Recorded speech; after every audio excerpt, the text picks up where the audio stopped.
Hello ಮಕ್ಕಳೇ, ಹೇಗಿದ್ದೀರಾ? ಎಲ್ಲರೂ ಆರಾಮಲ್ವಾ? ಮೇಧಾ ಟು ಸ್ಕೋರ್ ಮೋರ್ ಯೂಟ್ಯೂಬ್ ಚಾನಲ್ಗೆ ನಿಮ್ಮೆಲ್ಲರಿಗೆ ಸ್ವಾಗತ. ಇವತ್ತಿನ ತರಗತಿಯಲ್ಲಿ ನಾವು ಚಿತ್ರಾಧಾರಿತ ಪ್ರಶ್ನೆಗಳನ್ನ ಬಗೆಹರಿಸಲಿಕ್ಕೆ ಇದ್ದೇವೆ.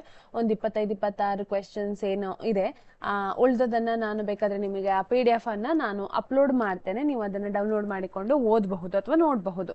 ಸೊ ಇವತ್ತು ಕೆಲವೊಂದಂದ್ರೆ ನಿಮಗೊಂದು ಜಸ್ಟ್ ಗೊತ್ತಾಗ್ಲಿಕ್ಕೋಸ್ಕರ ಯಾವ ರೀತಿ ಪ್ರಶ್ನೆಗಳನ್ನ ಕೇಳಬಹುದು, ಹೇಗೆ ಉತ್ತರಿಸುದು ಅನ್ನೋ ಕಾರಣಕ್ಕೆ. ಸೊ ಹಾಗಾದ್ರೆ ಮುಂದುವರಿಸೋಣ, ಟೈಮ್ ವೇಸ್ಟ್ ಮಾಡೋದು ಬೇಡ. ಮೊದಲಿಗೆ ಮೊದಲ ಪ್ರಶ್ನೆ, ಇವತ್ತಿನ ಮೊದಲ ಪ್ರಶ್ನೆ ಏನಿದೆ ನೋಡಿ.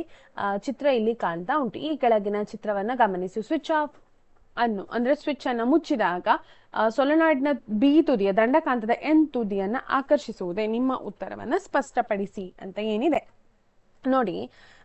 ಇಲ್ಲಿ ಒಂದು ಗಮನಿಸಬೇಕಾದ ವಿಚಾರ, ಇದು ಸೊಲೆನಾಯ್ಡ್ ಎ ಬಿ ಅನ್ನೋದು ಏನಿದೆ ನೋಡಿ, ಅದು ಸೊಲೆನಾಯ್ಡ್. ಸೊಲೆನಾಯ್ಡ್ ನ ಬಿ ಭಾಗ ನೋಡಿ, ಕರೆಂಟ್ ಇಲ್ಲಿಂದ ಹರಿತದೆ, ಆಯ್ತಾ? ಕರೆಂಟ್ ಇಲ್ಲಿಂದ ಹರಿದು ಇಲ್ಲಿಗೆ ಬರ್ತದೆ. ಹಾಗಾದ್ರೆ ಇದು ಪ್ಲಸ್ ಸೈಡ್ ಆಯ್ತು ಅಲ್ವಾ? ಇದೇನಾಯ್ತು? ಮೈನಸ್ ಸೈಡ್ ಆಯ್ತು. ಪ್ಲಸ್ ಸೈಡ್ ಮತ್ತು ಯಾವುದು ನಮ್ಮ ಕಾಂತದ ಎನ್ ಏನಿದೆ ಅದು ಸೇಮ್ ಆಯ್ತು. ಎರಡೂ ಅಂದ್ರೆ ಒಂದೇ ಬದಿಯ ರೀತಿ ಆಯ್ತು, ಆಯ್ತಾ? ಸೊ ಹಾಗಾಗಿ ಸೇಮ್ ಬದಿಯನ್ನ ಇಟ್ಟಾಗ ಸೇಮ್ ಬದಿಯನ್ನ ಇಟ್ಟಾಗ ಯಾವ್ದಾದ್ರು ಕಾಂತ ನೀವು ನೋಡಿದೀರಾ ಆಕರ್ಷಿಸುವುದು? ನೋಡಿದೀರಾ? Same ಬದಿಗಳಂದ್ರೆ same ಧ್ರುವಗಳ ಆಕರ್ಷಿಸ್ತದ? ಇಲ್ಲ ಅಲ್ವಾ? ಸೇಮ್ ಬದಿಗಳು ಆಕರ್ಷಿಸುವುದಿಲ್ಲ.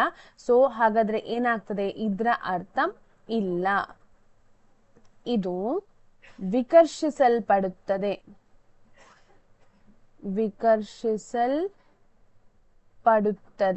ಯಾಕೆ ಹೇಳಿದ್ರೆ ನಿಮ್ಗೆ ಗೊತ್ತಾಯ್ತು, ಸೊಲೆನಾಯ್ಡ್ ನ ಬಿ ಬದಿಯು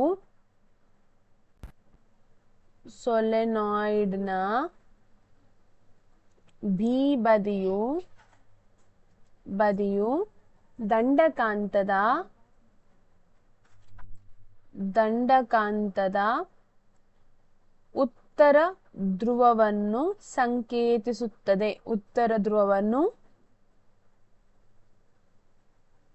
ಸಂಕೇತಿಸುತ್ತದೆ. ಆಯ್ತಾ? ಸೊ ಬಿ ಬದಿ ಯಾವುದನ್ನು ಸಂಕೇತಿಸ್ತದೆ? ಉತ್ತರ ಧ್ರುವವನ್ನ ಸಂಕೇತಿಸ್ತದೆ.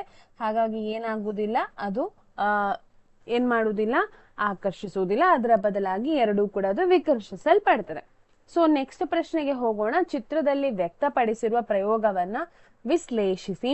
ದ್ರಾವಣ X ಮತ್ತು ದ್ರಾವಣ Y ನಡುವಿನ ಕ್ರಿಯೆಯಿಂದ ಉಂಟಾಗುವ ಹಳದಿ ಬಣ್ಣದ ಪ್ರಕ್ಷೇಪ ಮತ್ತು ಇಲ್ಲಿ ಉಂಟಾಗುವ ಮತ್ತೊಂದು ಉತ್ಪನ್ನದ ಅಣುಸೂತ್ರವನ್ನ ಕ್ರಮವಾಗಿ ನೋಡಿ. KI ಅನ್ನೋದು ಒಂದು ದ್ರಾವಣ, ಇದು ದ್ರಾವಣ X, ಇದು ದ್ರಾವಣ Y. ಸೊ ಉಂಟಾಗ್ಬೇಕಾದ್ರೆ ಅಂದ್ರೆ KY, ಇದು ನಿಮ್ಮ ಟೆಕ್ಸ್ಟ್ ಬುಕ್ ಅಲ್ಲಿ ಇದೆ. KY ಅನ್ನೋದು X, ಆಯ್ತಾ? X ನಿಲ್ಲಿ ಒಂದು ನಿಮಿಷ, ನಾನು KY ಅಂತ ಫಸ್ಟ್ಗೆ ಬರಿತೇನೆ. KY ಅನ್ನೋದು X. ಹಾಗೆ ಇದರ ಒಟ್ಟಿಗೆ ರಿಯಾಕ್ಟ್ ಮಾಡುವಂತಂದ್ರೆ ಪ್ರತಿವರ್ತಿಸುವಂತದ್ದು ಹೇಳಿದ್ರೆ ಲೆಡ್ ನೈಟ್ರೇಟ್, ಸೀಸದ ನೈಟ್ರೇಟ್ ಪ್ರತಿವರ್ತಿಸ್ತದೆ, ಆಯ್ತಾ? ಹಾಗಾಗಿ ಇಲ್ಲಿ ಹಳದಿ ಬಣ್ಣದ ಪ್ರಕ್ಷೇಪ ಉಂಟಾಗ್ತದೆ. ಅದು ಯಾವುದು ಅಂತ ಹೇಳಿದ್ರೆ PbI2 + K2NO3. ಹಳದಿ ಬಣ್ಣದ ಪ್ರಕ್ಷೇಪ ಉಂಟಾಗುವುದು ಇದು. ಯಾವುದು ಹಳದಿ ಬಣ್ಣವನ್ನು ಉಂಟು ಮಾಡೋದು? ನೈಟ್ರೇಟ್ ಇರುವಂತದ್ದು. ಯಾವುದು? Potassium nitrate. ಮತ್ತೊಂದು ಇನ್ನೊಂದು ವೈ ದ್ರಾವಣ ಯಾವುದು? ವೈ ದ್ರಾವಣ ವೈ, ಆಯ್ತಾ? ಇಲ್ಲಿ ನೋಡಿ PbNO3 ಅಂದ್ರೆ ಸೀಸದ ನೈಟ್ರೇಟ್ ಅನ್ನೋದು ವೈ ದ್ರಾವಣ ಆಗ್ತದೆ. ಸೀಸದ ನೈಟ್ರೇಟ್ ವೈ ದ್ರಾವಣ ಆಗ್ತದೆ. ಹಳದಿ ಬಣ್ಣದ ಪ್ರಕ್ಷೇಪ ಉಂಟು ಮಾಡುವ ಉತ್ಪನ್ನ ಯಾವುದು? K2NO3 ಅಂದ್ರೆ ಪೊಟ್ಯಾಸಿಯಂ ನೈಟ್ರೇಟ್ ಆಗ್ತದೆ. ಇಲ್ಲಿ ಉತ್ತರ ಇದೆರಡು, PbNO3 ಮತ್ತು K2NO3 ಅಂತ ಬರಿಬೇಕು ನೀವು, ಆಯ್ತಾ? PbNO3 ಮತ್ತು K2NO3, ಇದು ನಿಮ್ಮ ಟೆಕ್ಸ್ಟ್ ಬುಕ್ ಅಲ್ಲಿ ಇದೆ, ಜಸ್ಟ್ ಒಮ್ಮೆ ನೋಡಿಕೊಳ್ಳಿ, ಆಯ್ತಾ? ಓಕೆ, ಮೂರನೇ ಪ್ರಶ್ನೆಗೆ ಹೋಗೋಣ. ಮೂರನೇ ಪ್ರಶ್ನೆಯಲ್ಲಿ ನಿಮ್ಗೆ ಇದನ್ನ ನಾನು ಆಕ್ಚುಲಿ ಮಾಡಿದ್ದೇನೆ, ತಪ್ಪಿ ನಾನು ಇದನ್ನ ಕೊಟ್ಟು ಬಿಟ್ಟೆ. ವಿಚಲನ ಕೋನ ನೋಡಿ, ಇಲ್ಲಿ ನಿಮ್ಗೆ ಗೊತ್ತಾಗ್ತದೆ. ಇಲ್ಲಿ ವಿಚಲನ ಕೋನ ಹೇಳಿದ್ರೆ ಇದು ಅಲ್ವಾ? ಸೊ ಅದು ಯಾವುದು ಕೋನ? HGF ಅನ್ನೋದು ವಿಚಲನ ಕೋನ. ಅದು ಹೇಗೆ ಕಂಡು ಹಿಡಿಯುವುದು? 180ರಿಂದ 142 ಕಳೆದಾಗ 38 ಡಿಗ್ರಿ ಬರ್ತದೆ. ಸೊ ಅದು ವಿಚಲನ ಕೋನ. ಯಾಕೆ 180ರಿಂದ ಕಂಡು ಹಿಡಿಬೇಕು? ಯಾಕೆ ಹೇಳಿದ್ರೆ ಇದು ಸ್ಟ್ರೈಟ್ ಆಂಗಲ್ ಆಗ್ತದೆ, ಅಂದ್ರೆ ಯಾವುದು ಸರಳ ರೇಖಾತೀತ ಕೋನ ಆಗ್ತದೆ, ಅದಕ್ಕೋಸ್ಕರ. ಆಯ್ತಾ. ನೆಕ್ಸ್ಟ್ ಈ ಚಿತ್ರವನ್ನ ನೋಡಿ, ವೈ ಭಾಗದ ಹೆಸರು ಮತ್ತು ಅದರ ಕಾರ್ಯವನ್ನ ತಿಳಿಸಿ. ಎಕ್ಸ್ ಭಾಗದ ಹೆಸರು ಮತ್ತು ಕಾರ್ಯವನ್ನ ತಿಳಿಸಿ. ಏನದು ಎಕ್ಸ್ ಅಂತ ಹೇಳಿದ್ರೆ? ಎಕ್ಸ್ ಅಂತ ಹೇಳಿದ್ರೆ ಸಿನಾಪ್ಸ್ ಅಲ್ಲ, ಸಂಸರ್ಗ ಅಂತ ಹೇಳ್ತೇವೆ ನಾವು ಅಲ್ವಾ. ಎಕ್ಸ್ ಅನ್ನೋದು ಸಂಸರ್ಗ. ಆಯ್ತಾ. ಇದರ ಕಾರ್ಯ ಏನು? ಇದು ಏನ್ ಮಾಡ್ತದೆ? ಇದು ವಿದ್ಯುತ್ ಸಂಕೇತಗಳನ್ನು ಅಥವಾ ವಿದ್ಯುತ್ ಏನು ಏನ್ ಹೇಳ್ತಾರೆ, ಇಂಪಲ್ಸ್ ಅಂತ ಹೇಳ್ತಾರೆ, ಇಲೆಕ್ಟ್ರಿಕ್ ಇಂಪಲ್ಸ್ ಅಂತ ಹೇಳ್ತಾರೆ. ಇಂಪಲ್ಸ್ ಅಂತ ಹೇಳಿದ್ರೆ ಸಂದೇಶಗಳನ್ನು, ವಿದ್ಯುತ್ ಸಂದೇಶಗಳನ್ನ ಏನ್ ಮಾಡ್ತದೆ, ರಾಸಾಯನಿಕ ಸಂದೇಶವಾಗಿ ಇನ್ನೊಂದು ನರಕೋಶಕ್ಕೆ ಕಳಿಸುವಂತಹ ಕೆಲಸವನ್ನ ಮಾಡ್ತದೆ. ಬರಿತೇನೆ, ವಿದ್ಯುತ್ ಸಂದೇಶಗಳನ್ನು, ಅದಕ್ಕೊಂದು ಕರೆಕ್ಟ್ ವರ್ಡ್ ಇದ್ರೆ ಹುಡುಕಿ ಆಯ್ತಾ. ವಿದ್ಯುತ್ ಸಂದೇಶಗಳನ್ನು ರಾಸಾಯನಿಕ ಸಂದೇಶವಾಗಿ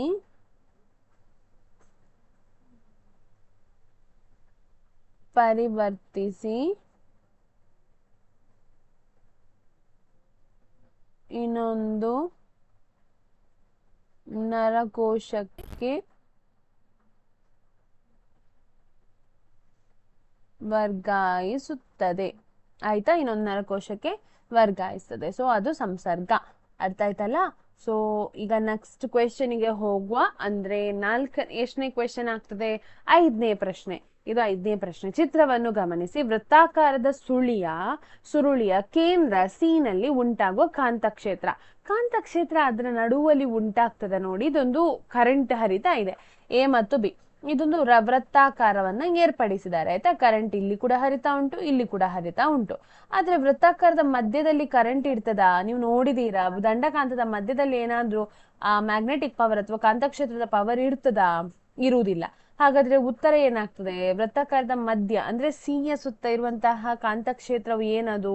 0, ಶೂನ್ಯ. ಆಯ್ತಾ. ಇರುವುದಿಲ್ಲ ಅಂತ ಹೇಳಿ ಬರಿಬೇಕು. ಅದು ಆಕ್ಚುಲಿ MCQ ಅಲ್ಲಿ ಆಪ್ಷನ್ಸ್ ಇತ್ತು, ನಾನು ಕೊಡ್ಲಿಲ್ಲ. ಆಯ್ತಾ. ಶೂನ್ಯ. ಓಕೆ. ಚಿತ್ರವನ್ನ ಗಮನಿಸಿ. ಎಕ್ಸ್ ರಚನೆಯ ಲಕ್ಷಣ ಮತ್ತು ಕಾರ್ಯವನ್ನು ಕ್ರಮವಾಗಿ ಬರೆಯಿರಿ. ಎಕ್ಸ್ ಅನ್ನೋದು ಇದು ನೋಡಿ, ಇದು ಉಂಟಲ್ಲ, ಇದು ಎಕ್ಸ್ ಅಂತ ಹೇಳ್ತಾರೆ. ಇದು ಯಾವ ಚಿತ್ರ? ಇದು ರೈಸೋಪಸ್ ನ ಚಿತ್ರ. ಆಕ್ಚುಲಿ ರೈಸೋಪಸ್ ಅಂತ ಹೇಳ್ತೇವೆ ನಾವು ಇದಕ್ಕೆ. ರೈಸೋಪಸ್ ನ ಚಿತ್ರ. ಇದು ಒಂದು ಶಿಲೀಂಧ್ರ. ಆಯ್ತಾ. ಶಿಲೀಂಧ್ರ. ಎಕ್ಸ್ ನ ಕಾರ್ಯ ಏನು? ಎಕ್ಸ್ ಅನ್ನ ಸ್ಪೊರಾಂಜಿಯಂ ಅಂತ ಹೇಳ್ತಾರೆ. ಸ್ಪೊರಾಂಜಿಯಮಿಗೆ ಕನ್ನಡದಲ್ಲಿ ಏನು ಕೊಟ್ಟಿದ್ದಾರೆ? ಬೀಜಕಗಳು,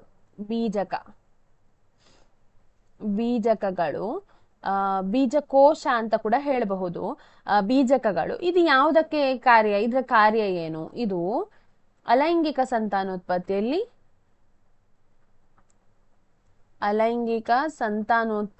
ಭಾಗ.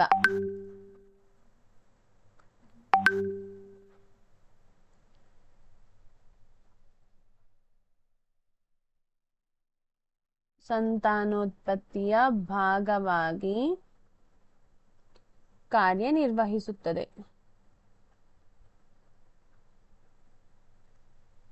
ಆಯ್ತಾ. ಅಲೈಂಗಿಕ ಸಂತಾನೋತ್ಪತ್ತಿಯ ಭಾಗವಾಗಿ ಕಾರ್ಯನಿರ್ವಹಿಸ್ತದೆ. ಇದು ಏನಾಗ್ತದೆ ಅಂತ ಹೇಳಿ, ಗಾಳಿಗೆ ಚದುರಿದಲ್ಲೆಲ್ಲ ಬೀಳ್ತದೆ. ಎಲ್ಲೆಲ್ಲ ಯಾವಾಗ ಹ್ಯೂಮಿಡಿಟಿ ಜಾಸ್ತಿ ಇರ್ತದೆ ಅಂದ್ರೆ ವಾತಾವರಣದಲ್ಲಿ ನೀರಿನ ಅಂಶ ಜಾಸ್ತಿ ಇರ್ತದೆ, ಆಗ ಅದು ಏನಾಗ್ತದೆ? ಅದು ಬೆಳೀತದೆ, ಹೊಸ ರೈಸೋಪಸ್ ಆಗಿ ಬೆಳೀತದೆ. ಸೊ ಇದು ಸಂತಾನೋತ್ಪತ್ತಿಯಲ್ಲಿ ಕೆಲಸ ಮಾಡುವಂತಹದ್ದು. ಆಯ್ತಾ. ಓಕೆ. ನೆಕ್ಸ್ಟ್ ಗೆ ಬರೋಣ. ನೆಕ್ಸ್ಟ್ ಚಿತ್ರ ನೋಡಿ. ಚಿತ್ರವು ವ್ಯಕ್ತಪಡಿಸುವ ವಿದ್ಯಮಾನವನ್ನು ವ್ಯಾಖ್ಯಾನಿಸಿ. ಇಲ್ಲಿ H ಮತ್ತು M ಯಾವ ಬಣ್ಣವನ್ನ ಪ್ರತಿನಿಧಿಸುತ್ತದೆ ಅಂತ ಹೇಳಬೇಕು. ಇದು ಯಾವ ಒಂದು ಕ್ರಿಯೆ? ನಿಮ್ಗೆ ಗೊತ್ತಿರಬಹುದು. ಇದು ಯಾವ ಕ್ರಿಯೆ? ಬೆಳಕಿನ ವರ್ಣ ವಿಭಜನೆ ಕ್ರಿಯೆ ಅಲ್ವಾ. ಇದರ ವಿದ್ಯಮಾನದ ಹೆಸರೇನು? ಇದು ಬೆಳಕಿನ ವರ್ಣ ವಿಭಜನೆ. ಆಯ್ತಾ. ಬೆಳಕಿನ ವರ್ಣ ವಿಭಜನೆ. ಇದು ಇಲ್ಲಿ ಬಿಳಿ ಬಣ್ಣವು 7 ಬಣ್ಣಗಳಾಗಿ ಏನ್ ಮಾಡ್ತದೆ? ವಿಭಜನೆ ಹೊಂದುವುದು. ಇಲ್ಲಿ ಬಿಳಿ ಬಣ್ಣವು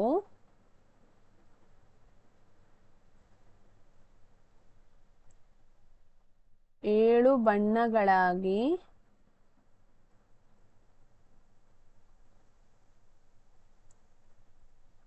ವಿಭಜನೆ ಹೊಂದುವುದು. ಆಯ್ತಾ. ಮತ್ತೆ ಎಚ್ ಮತ್ತು ಎಂ ಇದು ಹೇಗೆ ನೋಡಿ, ಇದು ವಿಬ್ಜಾರ್ ಅಲ್ವಾ, ವಿಬ್ಜಾರ್ ಅಂತ ಹೇಳ್ತಾರೆ ಇದನ್ನ. ಈಗ ಎಚ್ ಮತ್ತು ಎಂ ಯಾವ ಬಣ್ಣಗಳು ಅಂತ ಹೇಳ್ಬೇಕು ನೀವು. ಎಚ್ ಅನ್ನೋದು ಎಲ್ಲಿ ಕಾಣ್ತದೆ, ಎಲ್ಲಿ ಕಾಣ್ತದೆ ಎಚ್?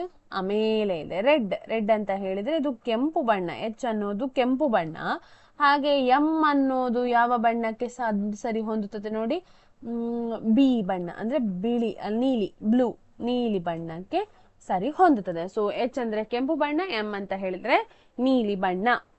ವಿಬ್ಜಾರ್ ನೆನಪಿಡ್ಬೇಕು, ಕೆಳಗಿನಿಂದ ಮೇಲೆ ಹೋಗೋದು. ವಿಬ್ಜಾರ್. ವಿಬ್ ಅಂತ ಹೇಳಿದ್ರೆ ವೈಲೆಟ್, ನೇರಳೆ, ಇಂಡಿಗೋ, ಆಯ್ತಾ, ಕಡು ನೀಲಿ ಅಂತ ಹೇಳ್ತೇವೆ. ಮತ್ತೇನು ಬ್ಲೂ, ಬ್ಲೂ ಅಂತ ಹೇಳಿದ್ರೆ ನೀಲಿ. ಜಿ ಅಂತ ಹೇಳಿದ್ರೆ ಹಸಿರು. ವೈ ಅಂತ ಹೇಳಿದ್ರೆ ಯೆಲ್ಲೋ ಅಂದ್ರೆ ಹಳದಿ. ಓ ಅಂತ ಹೇಳಿದ್ರೆ ಆರೆಂಜ್ ಕೇಸರಿ.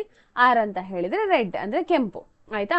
ಪ್ರಯೋಗದಲ್ಲಿ ಕಂದು ಬಣ್ಣದ ಹೊಗೆ ಉಂಟಾಗಲು ಕಾರಣವೇನು? ಸೊ ಇಲ್ಲಿ ಏನಾಗ್ತದೆ ಅಂತ ಹೇಳಿದ್ರೆ ಕಂದು ಬಣ್ಣದ ಹೊಗೆ ಉಂಟಾಗ್ತದೆ. ಇಲ್ಲಿ ಅವರು ಯಾವುದನ್ನ ಕಾಯಿಸ್ತಾ ಇದ್ದಾರೆ ಗೊತ್ತಾ? ಸೀಸದ ನೈಟ್ರೇಟ್ ಅನ್ನ ಕಾಯಿಸ್ತಾ ಇದ್ದಾರೆ. ಸೀಸದ ನೈಟ್ರೇಟ್ ಅನ್ನ ಕಾಯಿಸ್ತಾ ಇದ್ದಾರೆ. ಸೊ ಕಂದು ಬಣ್ಣ ಏನಾಗ್ತದೆ ಅಂತ ಹೇಳಿದ್ರೆ ಇದು ಇದಾಗ್ತದೆ ಅಂದ್ರೆ ಇದು ಯಾವ ಕ್ರಿಯೆ ಅಂತ ಹೇಳ್ಬಹುದಾ? ಡಿಕಂಪೋಸಿಷನ್ ಅಂತ ಹೇಳ್ತಾರಲ್ಲ, ವಿಭಜನೆ ಕ್ರಿಯೆ ಅಲ್ಲ, ವಿಭಜನೆ ಅಲ್ಲ. ಏನ್ ನೀವು ಕಲ್ತಿದ್ದೀರಲ್ವಾ ರಾಸಾಯನಿಕ ಕ್ರಿಯೆಗಳು, ಕಾಂಬಿನೇಷನ್, ಡಿಕಂಪೋಸಿಷನ್ ಅಂತೆಲ್ಲ ಕಲ್ತಿದ್ದೀರಲ್ಲ, ಸ್ಥಾನ ಪಲ್ಲಟ, ದ್ವಿಸ್ಥಾನ ಪಲ್ಲಟ. ಸೊ ಅದು ಡಿಕಂಪೋಸಿಷನ್ ರಿಯಾಕ್ಷನ್. ಇಲ್ಲಿ ಯಾವ ಇದು ಯಾಕೆ ಬಣ್ಣದ ಹೊಗೆ ಬರ್ಲಿಕ್ಕೆ ಕಾರಣ ಅಂತ ಹೇಳಿದ್ರೆ ನೈಟ್ರೋಜನ್ ಡೈಆಕ್ಸೈಡ್ ಉಂಟಾಗ್ತದೆ. ನೈಟ್ರೋಜನ್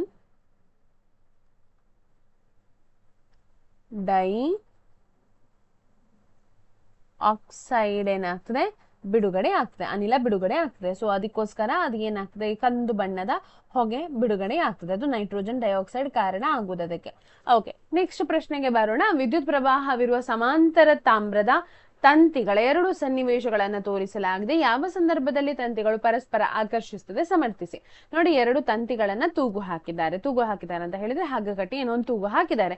ಎರಡರಲ್ಲಿ ಕೂಡ ಒಂದೇ ರೀತಿಯಲ್ಲಿ ಕರೆಂಟ್ ಒಂದ್ರಲ್ಲಿ ನೋಡಿ ಕರೆಂಟ್ ಒಂದೇ ದಿಕ್ಕಿನಲ್ಲಿ ಹರಿತಾ ಇದೆ, ಇನ್ನೊಂದ್ರಲ್ಲಿ ಉಲ್ಟಾ ಹರಿತಾ ಇದೆ. ಇದು ಯಾವ್ದ್ರಲ್ಲಿ, ಯಾವ ಸಂದರ್ಭದಲ್ಲಿ ಈ ತಂತಿಗಳು ಪರಸ್ಪರ ಆಕರ್ಷಿಸ್ತದೆ ಅಂತ ಹೇಳ್ಬೇಕು. ಯಾವ ಸಂದರ್ಭ ಅಂತ ಹೇಳಿದ್ರೆ ಸನ್ನಿವೇಶ 1 ಏನಿದೆ ನೋಡಿ, ಸನ್ನಿವೇಶ 1ರಲ್ಲಿ ತಂತಿಗಳು ಪರಸ್ಪರ ಆಕರ್ಷಿಸ್ತದೆ. ತಂತಿಗಳು ಪರಸ್ಪರ ಆಕರ್ಷಿಸುತ್ತದೆ. ಯಾಕೆ ಆಕರ್ಷಿಸ್ತದೆ? ಈಗ ಒಂದು ಪ್ರಶ್ನೆ, ಯಾಕೆ ಅದು ಆಕರ್ಷಿಸ್ತದೆ? ಇಲ್ಲಿ ಅಲ್ವಾ ಮ್ಯಾಮ್ ಆಪೋಸಿಟ್ ಅಲ್ಲಿ ಹೋಗ್ತಾ ಉಂಟಲ್ಲ, ಒಂದು ವಿರುದ್ಧ ದಿಕ್ಕಿನಲ್ಲಿ ಹೋಗ್ತಾ ಉಂಟಲ್ಲ. ಅಲ್ಲ, ವಿರುದ್ಧ ದಿಕ್ಕಿನಲ್ಲಿ ಹೋಗುವಾಗ ಅಲ್ಲಿ ಯಾವುದೇ ರೀತಿಯ ಆಕರ್ಷಣೆ ಉಂಟಾಗುವುದಿಲ್ಲ. ಒಂದೇ ದಿಕ್ಕಿನಲ್ಲಿ ಹೋಗುವಾಗ ಅಲ್ಲಿ ಕಾಂತಕ್ಷೇತ್ರ ಹೆಚ್ಚು ಉತ್ಪತ್ತಿ ಆಗ್ತದೆ. ಕಾಂತಕ್ಷೇತ್ರ ಹೆಚ್ಚು ಉತ್ಪತ್ತಿ ಆಗ್ತದೆ.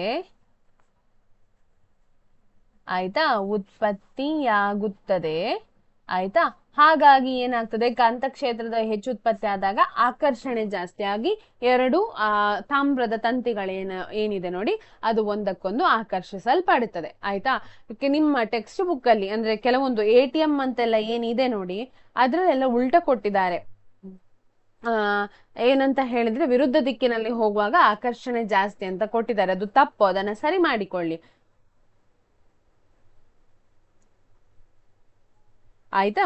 ಓಕೆ, ನೆಕ್ಸ್ಟ್ ಪ್ರಶ್ನೆಗೆ ಹೋಗೋಣ. ನೆಕ್ಸ್ಟ್ ಪ್ರಶ್ನೆ ನೋಡಿ, ಚಿತ್ರದಲ್ಲಿ ತೋರಿಸಿರುವಂತೆ 3 ಗಾಜಿನ ಪಟ್ಟಕಗಳ XYZ ಮೂಲಕ ಬಿಳಿ ಬೆಳಕನ್ನ ಹಾಯಿಸಲಾಗಿದೆ.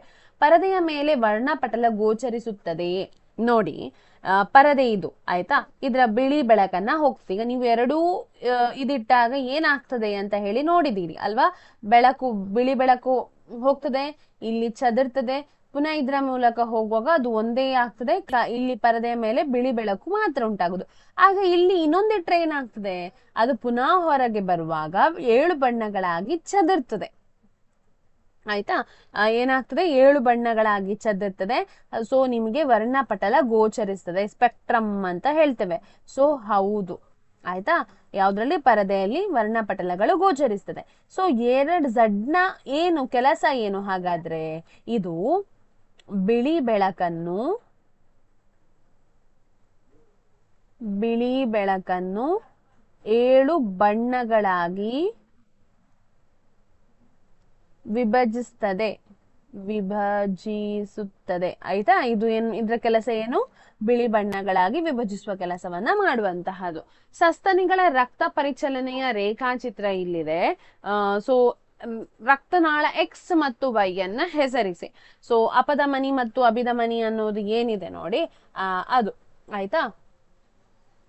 ಎಕ್ಸ್ ಅನ್ನೋದು ಅಪಧಮನಿ, ವೈ ಅನ್ನೋದು ಅಭಿಧಮನಿ. ಆಯ್ತಾ?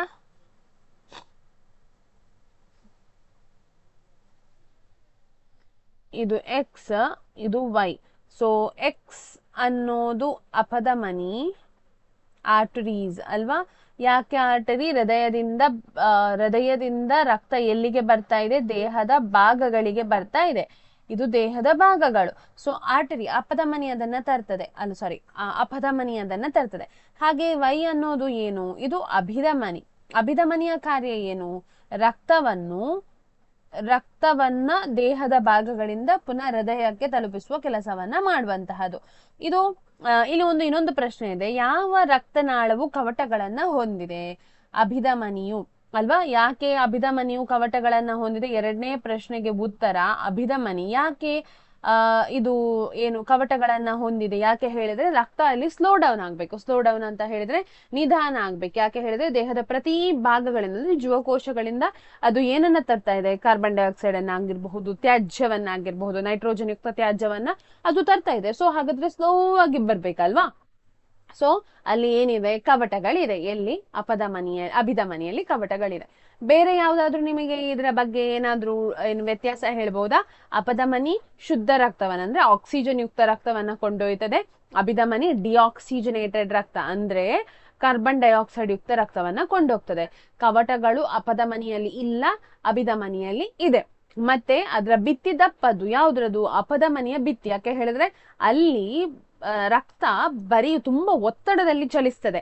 ಅಂದ್ರೆ ದೇಹದ ಪ್ರತಿ ಭಾಗಗಳಿಗೂ ತಲುಪಬೇಕು ರಕ್ತ. ಸೊ ತುಂಬಾ ಒತ್ತಡದಲ್ಲಿ ಚಲಿಸ್ತದೆ. ಎಲ್ಲಿ? ಅಪಧಮನಿಯಲ್ಲಿ. ಅಭಿಧಮನಿಯಲ್ಲಿ ಒತ್ತಡ ಕಡಿಮೆ, ಮತ್ತೆ ಭಿತ್ತಿ ತೆಳುವಾಗಿರ್ತದೆ.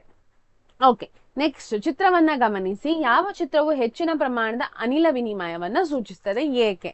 ಎಕ್ಸ್ ಮತ್ತು ವೈ ಭಾಗಗಳನ್ನ ಹೆಸರಿಸಿ, ಎಕ್ಸ್ ನ ಕಾರ್ಯ ತಿಳಿಸಿ ಅಂತ ಹೇಳಿ ಕೊಟ್ಟಿದ್ದಾರೆ. ಸೊ ಇಲ್ಲಿ ಯಾವ ಚಿತ್ರವು ಯಾವ್ದನ್ನ ಚಿತ್ರ 1 ಮತ್ತು ಚಿತ್ರ 2 ಕೊಟ್ಟಿದ್ದಾರೆ. ಸೊ ಯಾವ ಚಿತ್ರದಲ್ಲಿ ಹೆಚ್ಚಿನ ವಿನಿಮಯ ಉಂಟಾಗ್ತದೆ? ಚಿತ್ರ 1ರಲ್ಲಿ ಹೆಚ್ಚಿನ ವಿನಿಮಯ ಉಂಟಾಗ್ತದೆ. ಯಾಕೆ ಅಂತ ಪ್ರಶ್ನೆ ಕೇಳಿದ್ದಾರೆ ಅವರು. ಯಾಕೆ ಹೇಳಿ ನೋಡೋಣ. ಯಾಕೆ ಹೇಳಿದ್ರೆ ತೆರೆಯಲು ಮತ್ತು ಏನಾಗಿದೆ? ಅದು ತೆರೆದ ಪತ್ರರಂಧ್ರದ ಚಿತ್ರ. ತೆರೆದ ಪತ್ರರಂಧ್ರದ ಚಿತ್ರ. ಸೊ ಪತ್ರರಂಧ್ರ ತೆರೆದಿದೆ, ಹಾಗಾಗಿ ಅನಿಲ ವಿನಿಮಯ ಹೆಚ್ಚಾಗ್ತದೆ. ಹಾಗೆ ಇಲ್ಲಿ ಅವರು ಎರಡನೇ ಪ್ರಶ್ನೆಯಲ್ಲಿ ಎಕ್ಸ್ ಮತ್ತು ವೈ ಎಂದರೇನು ಅಂತ ಹೇಳಿಕೊಟ್ಟಿದ್ದಾರೆ. ಎಕ್ಸ್ ಅಂತ ಹೇಳಿದ್ರೆ ಕಾವಲು ಜೀವಕೋಶ. ಎಕ್ಸ್ ಅಂತ ಹೇಳಿದ್ರೆ ಕಾವಲು ಜೀವಕೋಶ, ವೈ ಅಂತ ಹೇಳಿದ್ರೆ ಏನು? ಪತ್ರರಂಧ್ರ. ಆಯ್ತಾ? ಸೊ ಇದಿಷ್ಟು ಆಯ್ತು. ನೆಕ್ಸ್ಟ್ ಇನ್ನು ಇದೆ, ಆಗ್ಲಿಲ್ಲ, ಹೇಳಿದೆಲ್ಲ. ಪ್ರಯೋಗಗಳಲ್ಲಿ ಬಿಡುಗಡೆ ಆಗುವ ಪಿ ಮತ್ತು ಕ್ಯೂ ಅನಿಲಗಳನ್ನ ಹೇಗೆ ಗುರುತಿಸ್ತೀರಿ? ಸೊ ಇಲ್ಲಿ ಏನಾಗ್ತಾ ಉಂಟಂತ ಹೇಳಿದ್ರೆ,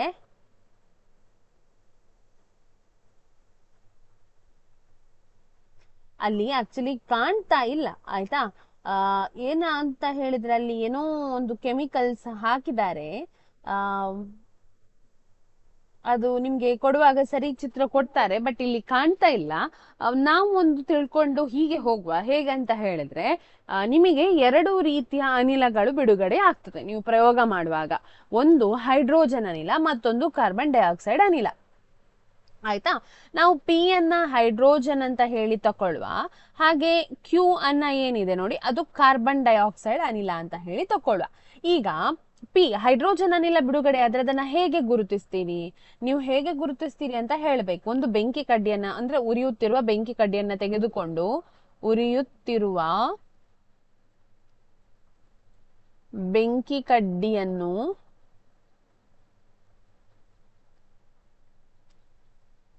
ಹತ್ತಿರ, ಯಾವುದು ಅನಿಲ ಬಿಡುಗಡೆಯ ಏನು ಇದಿದೆ ನೋಡಿ, ಹತ್ತಿರ ತೆಗೆದುಕೊಂಡು ಹೋದಾಗ ಹತ್ತಿರ ತೆಗೆದುಕೊಂಡು ಹೋದಾಗ ಪಾಪ್ ಸೌಂಡ್ನೊಂದಿಗೆ, ಪಾಪ್ ಶಬ್ದದೊಂದಿಗೆ ಬೆಂಕಿ ಕಡ್ಡಿ ಆರಿ ಹೋಗುತ್ತದೆ. ಬೆಂಕಿ ಕಡ್ಡಿ ಆರಿ ಹೋಗುತ್ತದೆ. ಆಯ್ತಾ? ಇದನ್ನ ಪಾಪ್ ಸೌಂಡ್ ನೊಂದಿಗೆ ಆರಿ ಹೋಗ್ತದೆ. ಕಾರ್ಬನ್ ಡೈಆಕ್ಸೈಡ್ ಆದ್ರೆ ಏನ್ ಮಾಡ್ತೀರಾ? ಅದನ್ನ ನೀವು ಲೈಮ್ ಏನಿದೆ ನೋಡಿ, ಕಾರ್ಬನ್ ಅನಿಲದ ಒಂದು ವೇಳೆ ಸುಣ್ಣದ ತಿಳಿನೀರಿಗೆ ಈ ಅನಿಲವನ್ನು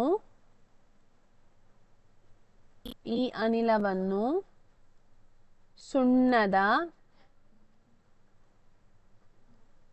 ತಿಳಿನೀರಿಗೆ, ಲೈಮ್ ಅಂತ ಹೇಳ್ತಾ ಇದ್ದಾರೆ, ಸುಣ್ಣದ ತಿಳಿನೀರಿಗೆ ಹಾಯಿಸಿದಾಗ ಹಾಲಿನ ಬಣ್ಣಕ್ಕೆ ತಿರುಗುತ್ತದೆ. ಹಾಲಿನ ಬಣ್ಣಕ್ಕೆ ತಿರುಗುತ್ತದೆ. ಆಯ್ತಾ? ಹಾಲಿನ ಬಣ್ಣಕ್ಕೆ ತಿರುಗುತ್ತದೆ. ನೆಕ್ಸ್ಟ್ ಹೇಳುದಾದ್ರೆ, ಒಂದು ವೇಳೆ ಇದು ಆಕ್ಸಿಜನ್ ಆದ್ರೆ ಏನಾಗ್ತದೆ? ನೀವು ಬೆಂಕಿ ಕಡ್ಡಿಯನ್ನೇ ತೆಗೆದುಕೊಂಡು ಹೋಗ್ಲಿಕ್ಕೆ, ಆಗ ಬೆಂಕಿ ಕಡ್ಡಿ ಉರಿತಾ ಇರ್ತದೆ, ಆರಿ ಹೋಗುದಿಲ್ಲ, ಪಾಪ್ ಸೌಂಡ್ ಆಗುದಿಲ್ಲ. ಆದ್ರೆ ನೀವು ಹೈಡ್ರೋಜನ್ ಗ್ಯಾಸ್ ಇದ್ದ ತಕ್ಷಣ ಅಲ್ಲಿ ಏನಾಗ್ತದೆ? ಪಾಪ್ ಸೌಂಡ್ ನೊಂದಿಗೆ ಅದೇನಾಗ್ತದೆ? ಆರಿ ಹೋಗ್ತದೆ. ಹಾಗೆ ನೋಡಿ ನೆಕ್ಸ್ಟ್ ಪ್ರಶ್ನೆಗೆ ಹೋಗೋಣ. ಪ್ರಾಣಿ ಎಕ್ಸ್ ಮತ್ತು ವೈನ ಸಣ್ಣ ಕರುಳಿನ ಅಂದಾಜು ಉದ್ದವನ್ನು ನೀಡಲಾಗಿದೆ. ಸಸ್ಯಾಹಾರಿ ಮತ್ತು ಮಾಂಸಾಹಾರಿ ಪ್ರಾಣಿಗಳನ್ನ ಗುರುತಿಸಿ ಮತ್ತು ಸಮರ್ಥಿಸಿ ಅಂತ ಹೇಳಿ ಕೊಟ್ಟಿದ್ದಾರೆ. ಎಕ್ಸ್ ಅನ್ನೋದು 20ರಿಂದ 40 ಅಡಿ ಇರ್ತದೆ, ಅದರ ಸಣ್ಣ ಕರುಳಿನ ಉದ್ದ. ಹಾಗೆ ವೈ ಅನ್ನೋ ಪ್ರಾಣಿದು 5ರಿಂದ 8 ಅಡಿ ಇರ್ತದೆ. ನೀವು ಇದನ್ನ ನೋಡಿ ಎಕ್ಸ್ ಯಾವುದು, ಸಸ್ಯಾಹಾರಿ ಅಥವಾ ಮಾಂಸಾಹಾರಿ, ವೈ ಮಾಂಸಾಹಾರಿ ಅಥವಾ ಏನು ಅಂತ ಹೇಳಬೇಕು. ಎಕ್ಸ್ ಅನ್ನೋದು ನೋಡಿ, ಅದ್ರ ಸಣ್ಣ ಕರುಳಿನ ಉದ್ದ ಹೆಚ್ಚಿದ್ರೆ ಅದರ ಅರ್ಥ ಏನು? ಅದು ಸಸ್ಯಾಹಾರಿ ಪ್ರಾಣಿ. ಯಾಕೆ ಸಸ್ಯಾಹಾರಿ ಪ್ರಾಣಿ? ಹೇಳ್ತಾನೆ. ವೈ ಅನ್ನೋದು ಮಾಂಸಾಹಾರಿ ಪ್ರಾಣಿ ಆಗಿದೆ. ಯಾಕೆ ಸಸ್ಯಾಹಾರಿ ಪ್ರಾಣಿಗಳಲ್ಲಿ ಸಣ್ಣ ಕರುಳಿನ ಉದ್ದ ಹೆಚ್ಚಿರ್ತದೆ? ಯಾಕೆ ಹೇಳಿದ್ರೆ ಸಸ್ಯಗಳಲ್ಲಿರುವ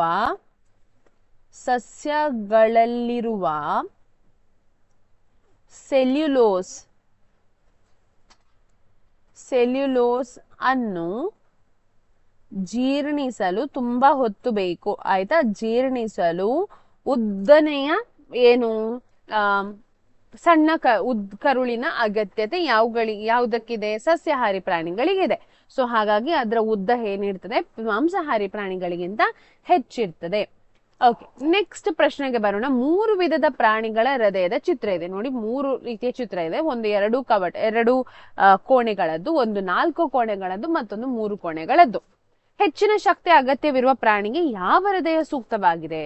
ಈಗ ಇದರಲ್ಲಿ ಯಾವುದು ಹೆಚ್ಚಿನ ಶಕ್ತಿ ಬೇಕಾದ ಪ್ರಾಣಿಗೆ ಅಗತ್ಯವಾಗಿರುವಂತಹ ಹೃದಯ ಯಾವುದು? ಯಾವ ಹೃದಯ ಹೇಳಿ? ಚಿತ್ರ 2. ಯಾಕೆ ಚಿತ್ರ 2? ಇಲ್ಲಿ 4 ಕೋಣೆಗಳಿದೆ, ಅದಾದ್ರೆ 4 ಕೋಣೆಗಳಿವೆ, ಮತ್ತು ಇಲ್ಲಿ ಇನ್ನೊಂದು ಕ್ರಿಯೆ ನಡೀತದೆ. ಇಲ್ಲಿ ರಕ್ತ ಮಿಶ್ರಣ ಆಗುವುದಿಲ್ಲ. ಅಂದ್ರೆ 2 ರಕ್ತಗಳು, ಅಂದ್ರೆ ಏನು, ಕಾರ್ಬನ್ ಡೈಆಕ್ಸೈಡ್ ಯುಕ್ತ ರಕ್ತ ಮತ್ತೆ ಹಾಗೆ ಆಕ್ಸಿಜನ್ ಯುಕ್ತ ರಕ್ತ ಏನಿದೆ ನೋಡಿ, ಅದು ಏನಾಗುವುದಿಲ್ಲ, ಪ್ರತ್ಯೇಕವಾಗಿ ಸಾಗಾಣಿಕೆ ಆಗ್ತದೆ. ಇಲ್ಲಿ ಆಕ್ಸಿಜನ್ ಯುಕ್ತ ರಕ್ತ ಮತ್ತು ಕಾರ್ಬನ್ ಡೈಆಕ್ಸೈಡ್ ಯುಕ್ತ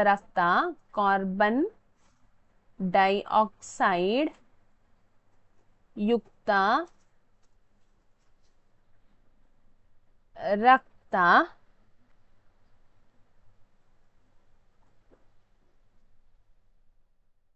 ಪ್ರತ್ಯೇಕವಾಗಿ ಸಾಗಾಣಿಕೆಯಾಗುತ್ತದೆ.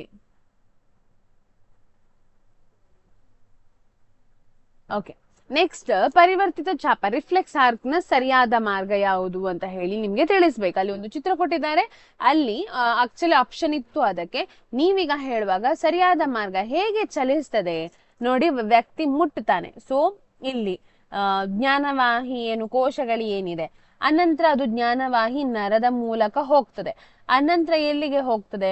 ನರಕ್ಕೆ ಹೋದ ನಂತರ ಅಲ್ಲಿಂದ ಸ್ಪೈನಲ್ ಕಾರ್ಡ್ಗೆ ಹೋಗ್ತದೆ ಅಲ್ವಾ?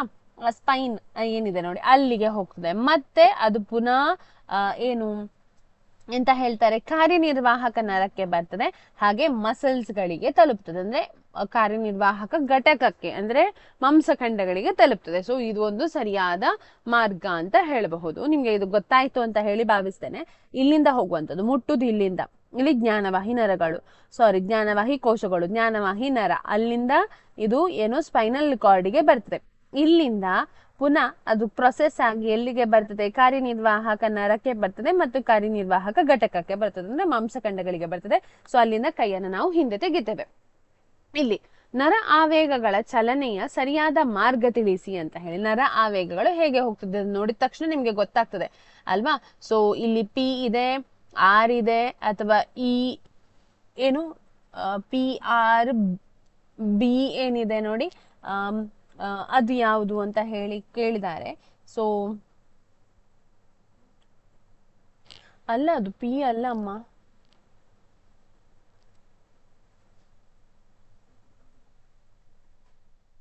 ಹೌದು, ಸರಿಯಾಗಿದೆ. ನೋಡಿ ಇಲ್ಲಿ ಏನು ಕೊಟ್ಟಿದ್ದಾರೆ, ಫಸ್ಟಿಗೆ ಪಿ ಹೋಗ್ತದೆ, ಮತ್ತೆ ಆರ್ಗೆ ಬರ್ತದೆ, ಹಾಗೆ ಎಸ್ ಗೆ ಬರ್ತದೆ, ನೆಕ್ಸ್ಟ್ ಕ್ಯೂಗೆ ಬರ್ತದೆ. ಆಯ್ತಾ, ಇದೆಲ್ಲ ಆಪ್ಷನ್ ಆಚೆ ಈಚೆ ಕೊಟ್ಟಿದ್ದಾರೆ. ಆಕ್ಚುಲಿ ಇದು ಆಪ್ಷನ್ ಅಲ್ಲ, ಬೇರೆ ಕೊಟ್ಟಿದ್ದಾರೆ. ಅಲ್ಲಿ ಆ ಚಿತ್ರ ಏನಿದೆ ನೋಡಿ, ಅಲ್ಲಿ ಕೆಳಗೆ ಆಪ್ಷನ್ ಏನಿದೆ ಅದು ಸರಿ ಇಲ್ಲ. ಆಕ್ಚುಲಿ ಅಂದ್ರೆ ಸರಿ ಇಲ್ಲ ಅಂತ ಹಾಗಲ್ಲ, ನಿಮಗೆ ಆಪ್ಷನ್ಸ್ ಕೊಟ್ಟಿದ್ದಾರೆ ABCD ಅಂತ ಏನ್ ಹೇಳಿ, ಅದು ಕರೆಕ್ಟ್ ಇಲ್ಲ. ಅದನ್ನ ಆಚೀಚೆ ನೋಡಿ ನಾವು ಬರಿಬೇಕಾಗ್ತದೆ. ಈ ಚಿತ್ರ ಸ್ವಲ್ಪ ಆಚೀಚೆ ಇದೆ. ಆಯ್ತಾ, ಓಕೆ, ನೆಕ್ಸ್ಟಿಗೆ ಹೋಗೋಣ.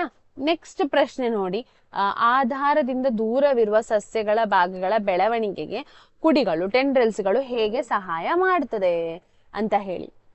ಅಂದ್ರೆ ಉಳಿದ ಭಾಗಗಳಿಗೆ ಇದು ಏನನ್ನ ಕೊಡ್ತದೆ, ಸಪೋರ್ಟ್ ಕೊಡ್ತದೆ ಅಲ್ವಾ, ಸಪೋರ್ಟ್, ರಕ್ಷಣೆಯನ್ನ ಕೊಡ್ತದೆ. ಉಳಿದ ಕಾಂಡದ ಭಾಗಗಳು ಭೂಮಿಯಿಂದ ಮೇಲೆ ಬೆಳೆಯಲು ಹಾಗೂ ರಕ್ಷಿಸಲು ಕೊಡುಗೆಯನ್ನು ನೀಡ್ತದೆ.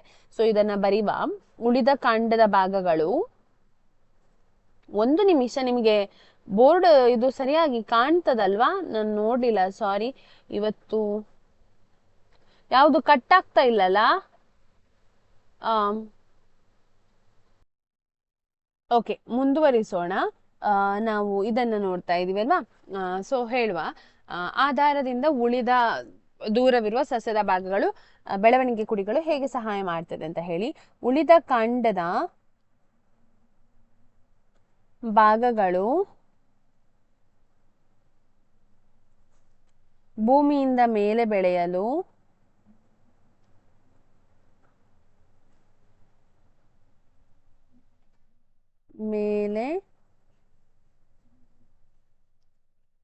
ಬೆಳೆಯಲು ಹಾಗೂ ರಕ್ಷಿಸಲು ಕೊಡುಗೆ ನೀಡುತ್ತದೆ.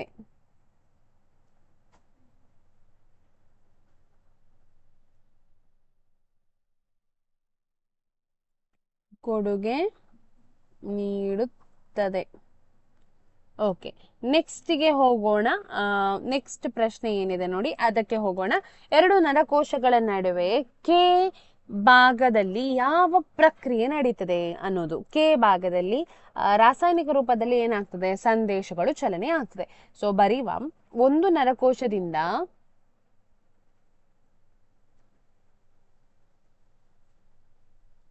ಇನ್ನೊಂದು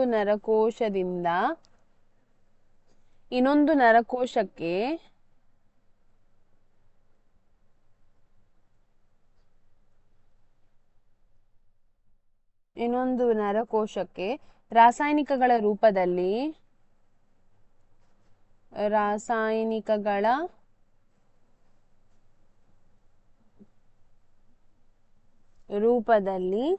ಸಂದೇಶಗಳ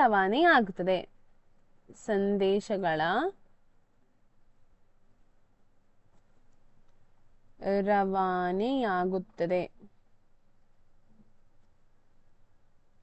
ಆಯ್ತಾ, ಓಕೆ. ನೆಕ್ಸ್ಟ್ ಪ್ರಶ್ನೆ ನೋಡೋಣ. ಸರಿಯಾದ ಅನುವರ್ತಿತ ಚಲನೆಯನ್ನು ತೋರಿಸುವ ಚಿತ್ರವನ್ನ ಗುರುತಿಸಿ ಕಾರಣ ನೀಡಿ ಅಂತ ಕೇಳಿದ್ದಾರೆ.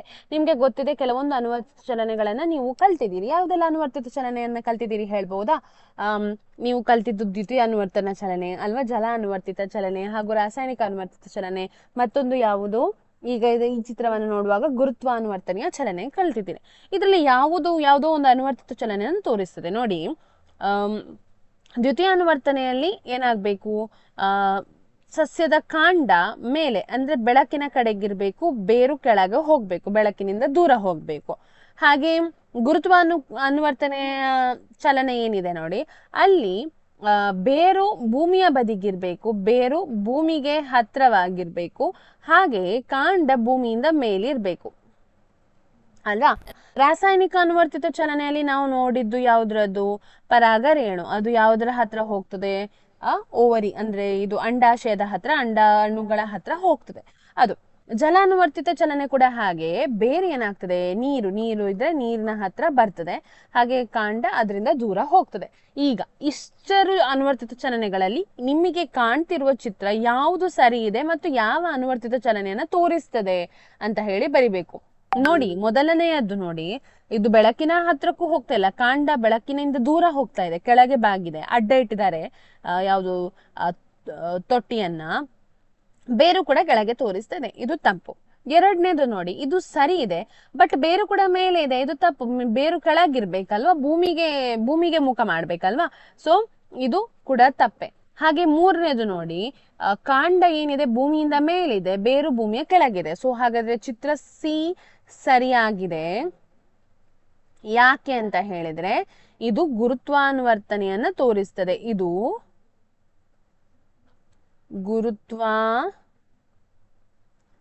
ಅನುವರ್ತಿತ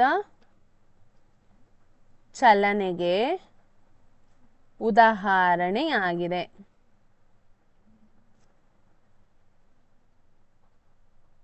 ಕಾರಣ ಕೊಡಿ ಅಂತ ಕೇಳಿದ್ದಾರೆ. ಕಾರಣ ಕೊಡಿ ಏನು, ಇಲ್ಲಿ ಗುರುತ್ವಾನುವರ್ತಿತ ಚಲನೆಯಲ್ಲಿ ಇಲ್ಲಿ ಬೇರುಗಳು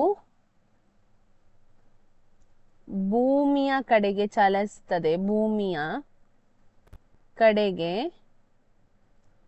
ಚಲಿಸುತ್ತದೆ. ಹಾಗೆಯೇ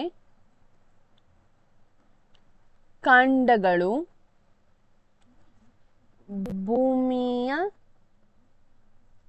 ಭೂಮಿಯಿಂದ ಮೇಲೆ ಚಲಿಸುತ್ತದೆ.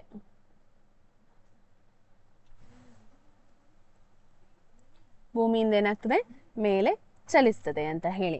ನೆಕ್ಸ್ಟ್ ನೋಡಿ, ಈ ರಚನೆಯನ್ನ ಹೆಸರಿಸಿ ಮತ್ತು ಅದರ ಸಾಮಾನ್ಯ ಕಾರ್ಯ ತಿಳಿಸಿ. ಸಿ ಮತ್ತು ಎ ಭಾಗಗಳ ಏನು ಅದರ ಕಾರ್ಯ ವಿವರಿಸಿ ಅಂತ ಹೇಳಿ ಕೊಟ್ಟಿದ್ದಾರೆ. ಇಲ್ಲಿ ಏನಿದೆ ನೋಡಿ, ಸಿ ಅನ್ನೋದು ಜ್ಞಾನವಾಹಿ ನರ, ಹಾಗೆಯೇ ಎ ಅನ್ನೋದು ಕಾರ್ಯನಿರ್ವಾಹಕ ನರ. ಸಿ ಅನ್ನೋದು ಜ್ಞಾನವಾಹಿ ನರ. ಜ್ಞಾನವಾಹಿ ನರದ ಕೆಲಸ ಏನು ಹೇಳಬಹುದಾ? ಇದು ಸಂದೇಶಗಳನ್ನು ಮೆದುಳು ಬಳ್ಳಿಗೆ ಸಾಗಿಸುತ್ತದೆ. ಇದು ಸಂದೇಶವನ್ನು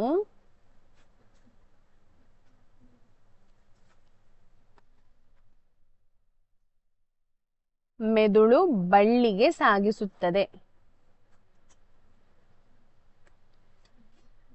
ಹಾಗೆ ಎ ಅನ್ನೋದು ಏನು ಅಂತ ಹೇಳಿದ್ರೆ ಕಾರ್ಯನಿರ್ವಾಹಕ ನರ. ಕಾರ್ಯನಿರ್ವಾಹಕ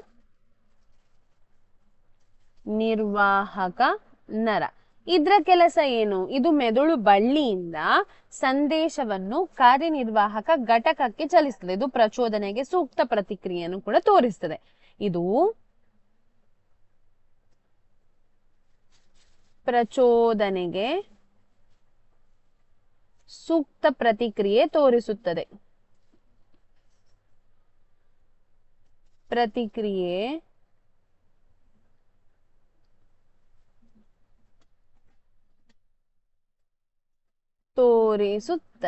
ಆಯ್ತಾ? ಸೊ ನೆಕ್ಸ್ಟ್ ಚಿತ್ರ ಏನಿದೆ ನೋಡಿ, ಅದನ್ನ ನೋಡುವ. ಸೊ ಈ ರಚನೆಯನ್ನ ಹೆಸರಿಸಿ ಮತ್ತು ಅದರ ಸಾಮಾನ್ಯ ಕಾರ್ಯ ತಿಳಿಸಿ. ಇದು ಕೂಡ ಹಾಗೆಯೇ ಆಗ್ತದೆ. ಯಾವುದು ಜ್ಞಾನವಾಹಿ ನರ ಮತ್ತು ಕಾರ್ಯನಿರ್ವಾಹಕ ನರದ ಬಗ್ಗೆ ಮಾತಾಡಿದ್ದು. ಒಮ್ಮೆ ನಾವು ಅದನ್ನ ಬರ್ದ್ವಿ, ಇನ್ನೊಮ್ಮೆ ಬರೆಯೋದು ಬೇಡ. ಅದು ಸೇಮ್ ಚಿತ್ರ, ನಿಮ್ಗೆ ಚಿತ್ರ ಬೇರೆ ಬೇರೆ ರೀತಿಯಲ್ಲಿ ಕೊಡ್ತಾರ ಅನ್ನೋ ಕಾರಣಕ್ಕೆ ನಾನು ಇದನ್ನ ಪ್ರಶ್ನೆಯನ್ನ ಹಾಕಿದ್ದು ಅಷ್ಟೇ. ಸೊ ನೆಕ್ಸ್ಟ್ ಪ್ರಶ್ನೆಗೆ ಹೋಗೋಣ. ವಾಹಕಗಳಾದ ಎಕ್ಸ್ ಮತ್ತು ವೈಗೆ ಸಂಬಂಧಿಸಿದ ಸರಿಯಾದ ಹೇಳಿಕೆ ಯಾವುದು? ಅಲ್ಲಿ ನೋಡಿ, ಹೇಳಿಕೆಗಳು ಹೇಗೆ ಕೊಟ್ಟಿದ್ದಾರೆ ಅನ್ನೋದನ್ನ ಹೇಳ್ತೇನೆ. 2 ವಾಹಕಗಳಿದೆ, ಎಕ್ಸ್ ಮತ್ತು ವೈ. ಅದ್ರ ಸೈಜ್ ನೋಡಿ, ಎಕ್ಸ್ ವಾಹಕ ಅಡ್ಡ ಕೊಯ್ತವು ಕಡಿಮೆ ಇರುವುದರಿಂದ ವಿದ್ಯುತ್ ಪ್ರವಾಹವು ಈ ಭಾಗದಲ್ಲಿ ಹೆಚ್ಚಾಗಿರುತ್ತದೆ. ಹಾಗೆ ವಾಹಕ ವೈನ ಅಡ್ಡ ಕೊಯ್ತವು ಹೆಚ್ಚಾಗಿರುವುದರಿಂದ ಇದರಲ್ಲಿ ರೋಧ ಹೆಚ್ಚು ಇರುತ್ತದೆ. ವೈ ವಾಹಕ ಅಡ್ಡ ಕೊರೆತವು ಅಥವಾ ಕೊಯ್ತವು ಕಡಿಮೆ ಇರುವುದರಿಂದ ಇದು ಕಡಿಮೆ ರೋಧವನ್ನ ಹೊಂದಿರುತ್ತದೆ. ಹಾಗೆ ವೈ ವಾಹಕ ತಂತಿಯು ಎಕ್ಸ್ ವಾಹಕ ತಂತಿಗಿಂತ ಹೆಚ್ಚು ಅಡ್ಡ ಕೊಯ್ತವನ್ನು ಹೊಂದಿರುವುದರಿಂದ ಇದರಲ್ಲಿ ವಿದ್ಯುತ್ ಹೆಚ್ಚಾಗಿರುತ್ತದೆ. ಸೊ ನೀವು ಇದನ್ನ ಏನು ಅಂತ ಹೇಳಬೇಕು.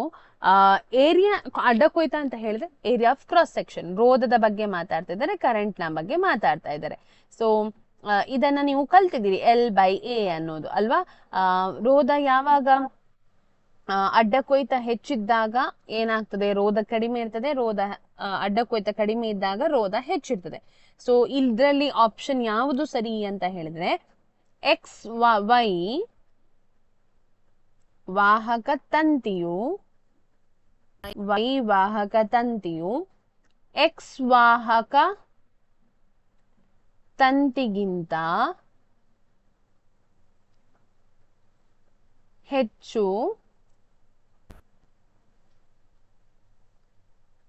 ಅಡ್ಡ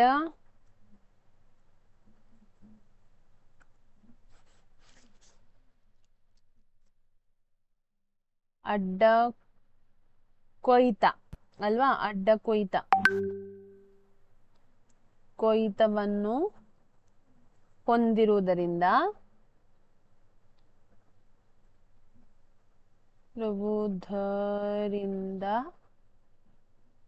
ಇದರಲ್ಲಿ ವಿದ್ಯುತ್ ಹೆಚ್ಚಾಗಿರ್ತದೆ. ಇದರಲ್ಲಿ ವಿದ್ಯುತ್ ಹೆಚ್ಚು ಪ್ರವಹಿಸುತ್ತದೆ.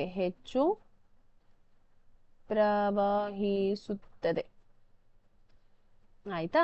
ರೋಧ ಕಡಿಮೆ ಇದ್ರೆ ಏನು, ಅದರ ಅರ್ಥ ಏನು, ಅಡ್ಡ ಕೊಯ್ತ ಹೆಚ್ಚಿದ್ರೆ ರೋಧ ಕಡಿಮೆ ಇದ್ರೆ ಕರೆಂಟ್ ಜಾಸ್ತಿ ಹೋಗ್ತದೆ ಅನ್ನೋದು.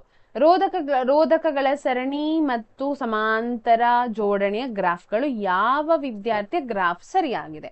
ಸೊ ಸರಣಿ ಮತ್ತು ಏನು ಸಮಾಂತರ ಇದನ್ನ ಕೊಟ್ಟಿದ್ದಾರೆ, ಮಕ್ಕಳು 2 ಗ್ರಾಫ್ ಮಾಡಿದ್ದಾರೆ. ಇದರಲ್ಲಿ ಯಾವುದು ಸರಿಯಾಗಿದೆ ಅಂತ ಹೇಳಿ ನಾವು ಮಾಡಬೇಕು. ಸರಣಿ ಮತ್ತು ಹೆಚ್ಚಿನ ರೋಧಕತೆ ಮತ್ತು ಸಮಾಂತರ ಎಂದರೆ ಕಡಿಮೆ ರೋಧಕತೆ, ಎರಡೂ ಕೂಡ ಇದು ಸರಿಯೇ. ಅವ್ರು ಮಾಡಿದ ಮಕ್ಕಳು ಉಂಟಲ್ಲ, ಎರಡೂ ಸರಿಯಾಗಿದೆ, ನೀವು ಬರಿಬಹುದು, ಎರಡೂ ಸರಿಯಾಗಿದೆ.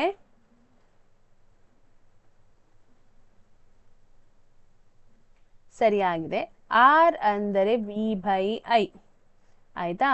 ಸರಣಿ ಅಂದರೆ ಹೆಚ್ಚು ರೋಧತೆ, ಸರಣಿ ಎಂದರೆ ಹೆಚ್ಚಿನ ರೋಧತೆ ಹಾಗೂ ಸಮಾಂತರ ಎಂದರೆ ಭಾಗಿಸ್ಲಿಕ್ಕಲ್ವಾ, ಅಂದ್ರೆ ಅದರ ವಿಲೋಮ ತೆಗಿಲಿಕ್ಕಲ್ವಾ, ಕಡಿಮೆ ರೋಧತೆ.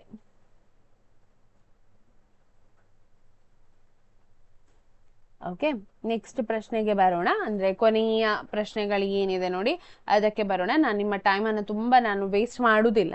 ಇದು ನಿಮ್ಗೆ ಒಂದು ಜಸ್ಟ್ ಹೇಗೆ ಬರ್ತದೆ ಅಂತ ಹೇಳಿ ಒಂದಿದಷ್ಟೇ. ಸೊ ಇದನ್ನ ನೋಡಿದ ನಂತರ ನೀವು ಓದ್ಬೇಕು ಕೂತ್ಕೊಂಡು, ಆಯ್ತಾ. ಎಲ್ಲ ನಿಮ್ಮ ಪಾಠಪುಸ್ತಕದಲ್ಲಿರುವ ಎಲ್ಲ ಚಿತ್ರಗಳನ್ನು ಒಮ್ಮೆ ಗಮನ ಹರಿಸಿ ಅದು ಏನು ಅಂತ ಹೇಳಿ ನೋಡ್ಬೇಕು.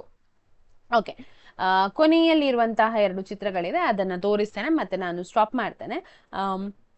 26ನೇ ಪ್ರಶ್ನೆ. ಚಿತ್ರದಲ್ಲಿ P ಮತ್ತು Qಗಳು ಕ್ರಮವಾಗಿ ಪ್ರತಿನಿಧಿಸುವ ಕಾಂತ ಧ್ರುವಗಳು ಯಾವುದು ಅಂತ ಹೇಳಿ ನೋಡಿ. ಚಿತ್ರ ನೋಡಿ, 2ರಲ್ಲಿ ಕೂಡ ಇಲ್ಲಿ ಕೂಡ ಒಳಗೆ ಬರ್ತಾ ಉಂಟು, ಇಲ್ಲಿ ಕೂಡ ಒಳಗೆ ಬರ್ತಾ ಉಂಟು. ಅಂದ್ರೆ ಇದು ನಾರ್ತ್ ಆಗಿರ್ಬೋದು, ಇಲ್ಲಿಂದ ಹೊರಗೆ ಬಂದು ಇಲ್ಲಿಂದ ಒಳಗೆ ಎಸ್.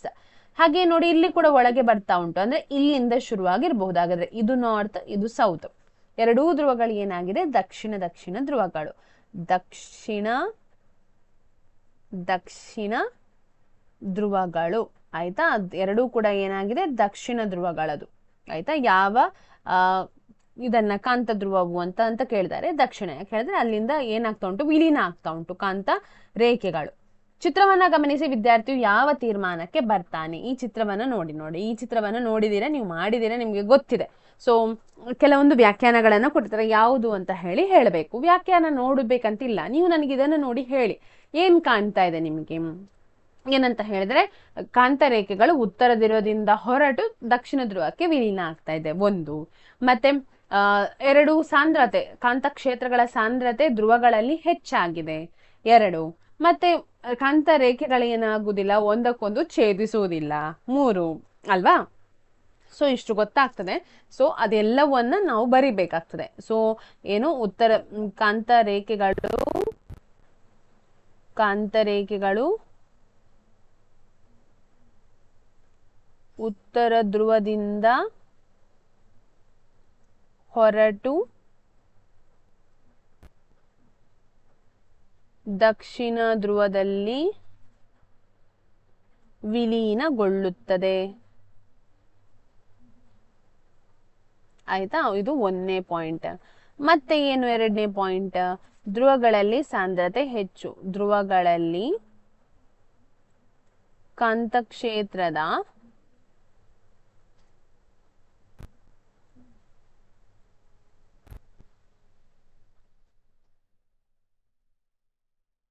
ಸಾಂದ್ರತೆ ಹೆಚ್ಚು. ಮತ್ತೆ ಏನು? ಒಂದಕ್ಕೊಂದು ಛೇದಿಸುವುದಿಲ್ಲ. ಕಾಂತರೇಖೆಗಳು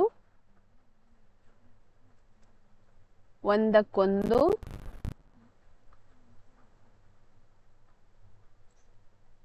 ಛೇದಿಸುವುದಿಲ್ಲ, ವಕ್ರೀಯವಾಗಿದೆ, ಅದನ್ನೆಲ್ಲ ಬರಿಬಹುದು. ಆಯ್ತಾ? ಸೊ ಇದಿಷ್ಟು ಇವತ್ತಿನ ತರಗತಿಯಲ್ಲಿ ನಾವು ಚಿತ್ರಗಳನ್ನು ಆಧರಿಸಿ ಪ್ರಶ್ನೆಗಳು ಹೇಗೆ ಕೇಳಬಹುದು ಅಂತ ಹೇಳಿ ನೋಡಿದ್ದೇವೆ. ವಿಡಿಯೋ ಇಷ್ಟ ಆಗಿದ್ರೆ ನಿಮ್ಗೆ ಏನ್ ಮಾಡ್ಬೇಕಂತ ಗೊತ್ತಿದೆ. ಲೈಕ್ ಮಾಡಬೇಕು, ಏನಾದ್ರೂ ವಿಷಯ ಇದ್ರೆ ಅದನ್ನ ಕಮೆಂಟ್ ಮಾಡಬೇಕು, ಹಾಗೆ ನಿಮ್ಮ ಫ್ರೆಂಡ್ಸ್ಗೆಲ್ಲ ಇದನ್ನ ಶೇರ್ ಮಾಡಬೇಕು. ಯಾರೆಲ್ಲ ಚಾನಲ್ ಅನ್ನ ಸಬ್ಸ್ಕ್ರೈಬ್ ಮಾಡಲಿಲ್ಲ ಅವ್ರು ಏನ್ ಮಾಡಬೇಕು, ಚಾನಲ್ ಅನ್ನ ಸಬ್ಸ್ಕ್ರೈಬ್ ಮಾಡಬೇಕು ಅಂತ ಹೇಳ್ತಾ ಇವತ್ತಿನ ತರಗತಿಗೆ ಒಂದು ಪೂರ್ಣ ವಿರಾಮವನ್ನ ಹಾಕೋಣ. ಧನ್ಯವಾದಗಳು.